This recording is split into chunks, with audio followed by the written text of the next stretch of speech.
Now that everything is settled, let me write this down. It's quite long. Apparently, my father had a younger sister. She would be my aunt, but she died suddenly just a few months after being born. The cause was unknown. My grandmother was devastated by the loss of her much-awaited daughter. Seeing her grief, my grandfather bought her a French doll to console her.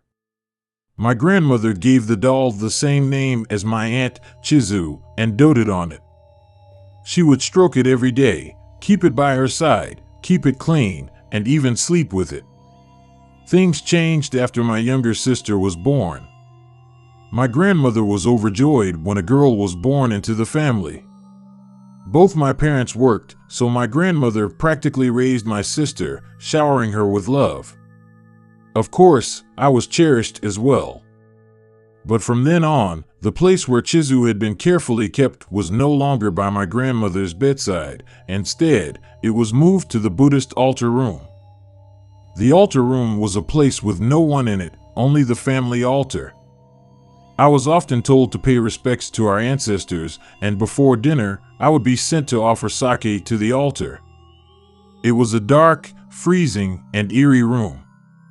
When I was in the upper grades of elementary school, as usual, I went to the altar room to offer sake, and I put my hands together in prayer. At that moment, I felt like someone was standing behind me. When I turned around, there was nothing there, just Chizue in her pink dress, as usual. But for some reason, it really scared me that time. I was also in a sensitive phase, so without thinking, I challenged Chizue, saying, "What? Do you have a problem with me? Come at me, then." That was pretty stupid, right? When I went back to the living room and told my family, Chizue glared at me. My grandmother got furious. I had never seen her so angry, before or since. My father, following my grandmother's lead, also got furious, and I got a punch on the head. I was teary-eyed. I apologized, and that was the end of it. The problem occurred a few days later. It was a day off, I think, and it was still bright out. The Buddhist altar room was unusually bright too. I went into the altar room to put away the sake offering that I had forgotten the previous night, and Chizue wasn't in her usual spot. She had fallen from the shelf where she was always kept and was lying on the tatami mat, with her wrist detached. Honestly, I wondered if she had crawled out to do something to me. Freaking out, I ran to the living room where my family was. My grandmother was there, and even though I thought she might get mad, I was genuinely scared, so I reported it to her. Seeing how terrified I was, my grandmother, who seemed worried as well, came to check the altar room with me. And there was Chizue, back in her proper place, with her wrist perfectly intact. It looked like I had made the whole thing up, but as I was trying to explain, my father came in and said, "Oh, my bad. I knocked her over earlier. Fixed her after I came back from the bathroom." So, my dad was the culprit. He laughed at me, half in tears from the misunderstanding, and my grandmother comforted me, so the matter was resolved. But that night, after my grandmother went to bed, my father came to my room. About that doll earlier. I put her back, but I didn't knock her over. "Are you sure you're not lying?" According to my father, he saw me rush out of the altar room making a loud noise, so he peeked inside and found Chizue lying there. Thinking it would be bad if someone else saw, he quietly put her back. The strange thing was, he said her wrist wasn't detached at all. How had she fallen, and how did her wrist get reattached? I was so freaked out that I started skipping my duty of offering sake. I would take the sake, wait for 2 or 3 minutes in the guest room, and then go back to the living room. I probably didn't offer the sake for about 6 months. Around that time, my little sister died. It happened shortly after she started elementary school. The cause of my sister's death was an unknown fever. Her temperature suddenly shot up, she was hospitalized, and that was it. I thought maybe it was because I had been skipping my duty of offering sake. But I couldn't bring myself to tell my parents or grandmother. I felt guilty and kept thinking my sister's death was my fault. Then my mother started saying that my sister's death was because of Chizue. When I asked her why, she said that in my sister's final moments, she cried out, "Chi-chan." My sister didn't have any friends called Chi-chan, and the only thing that came to mind was that creepy doll. Maybe my previous outburst about the doll made my mother more sensitive to it, but she became determined to throw the doll away. There was a huge argument about it during my sister's funeral. After this incident, my parents' relationship deteriorated. My mother went back to live with her family, and my father buried himself in his work. My grandmother would cry every night, clutching Chizue.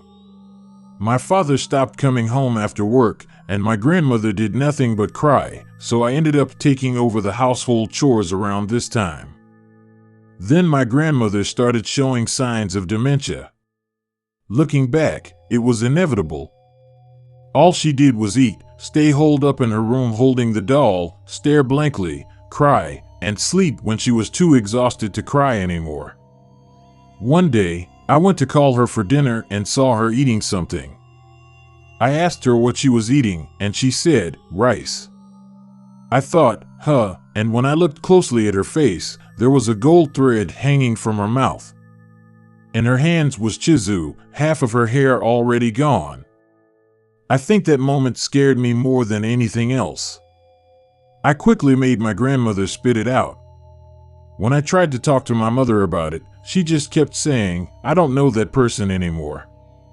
When I told my father, suggesting we take her to a hospital, he said he was too busy with work and told me to take care of her. That was all he ever said. At the time, I was still just a middle schooler. But after my sister's death, my whole family had fallen apart. I kept thinking it was my fault for not offering the sake, so I couldn't avoid the responsibility anymore. I ended up becoming a truant in middle school. Chizue was in terrible shape because of my grandmother. Her hair had been pulled out, her clothes were torn off and cut up, and, this is disgusting, she had even been smeared with my grandmother's excrement. I felt sorry for the doll and tried to take it away from her, but by the next day, my grandmother had it back in her hands. I hid it in various places, the bathroom shelf, my parents' bedroom, even the shoe cabinet. But in the middle of the night, my grandmother would wander around calling out, "Chizue, Chizue," and eventually, she'd find it again, only to further destroy it. Unable to stand it anymore, I decided to try keeping the doll in my room instead. It was around 3 a.m., maybe later. I was woken up by my grandmother's voice as she wandered around the house, searching for Chizue. My room was on the second floor, and since she hadn't come upstairs since her dementia started, I felt safe. I glanced over at the closet where I had put Chizue, and the door was open. I was sure I had closed it, because having the doll out in the open made me uneasy. I had placed it in the closet, wrapped in plastic, so I wouldn't have to see it at night. But the plastic was now lying on the floor. I freaked out. My heart was racing, and I started sweating profusely under the covers. Should I pretend to be asleep or get up and check? I was terrified. Then I heard a creaking sound, the door opening. The layout of the room was door/bed with me facing toward it/closet. I was so scared that I couldn't bring myself to look at the door.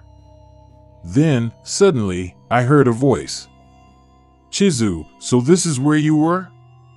I thought my grandmother had come upstairs. At that moment, I jumped up from the bed. But there was nothing there. No Chizue, no grandmother. I was so terrified that I just forced myself to go back to sleep, trying to convince myself it was all in my head. I found my grandmother and Chizue dead in my grandmother's room the next morning. The cause of death was suffocation. In my grandmother's throat, there was Chizue's hair, torn clothes, and an eyeball. Inside my grandmother's mouth was Chizue's head. Of course, she couldn't swallow that. In a bright room filled with sunlight, my grandmother died in such a horrific way. It wasn't a peaceful expression, her face was one of pure agony. Her eyes were bloodshot, she had wet herself, and she was tightly clutching Chizue's torso in one hand. My grandmother's funeral was simple. It was a cremation, and Chizue was burned with her. When we placed the ashes in the family grave, I noticed the names of our ancestors already carved there. Strangely enough, the name Chizue, my real aunt, was already inscribed. It felt eerie. Here's where the story gets really scary for me. It turns out that the cause of my Aunt Chizue's death wasn't actually unknown. My grandmother had strangled her. I don't know why. Thinking back, I realized we didn't have much contact with my father's relatives. Apparently, my grandmother had been cut off from the family. I learned this from a relative who came to the funeral. When I asked why my grandmother hadn't been arrested, the story got brushed off. I assume it was covered up. This year marks the 4th anniversary of my grandmother's death. I didn't go to high school, and I haven't done anything with my life since. Ever since my grandmother died, I haven't had any motivation to do anything. I've been working on writing this for the past 2 months, and I finally finished it. Honestly, I sometimes think I'd rather just die. I'm so tired. If everything that's happened was really the curse of my Aunt Chizue, then maybe the state I'm in now is part of that curse, too. Maybe she's trying to wipe out my entire bloodline. When I think about that, it's kind of laughable.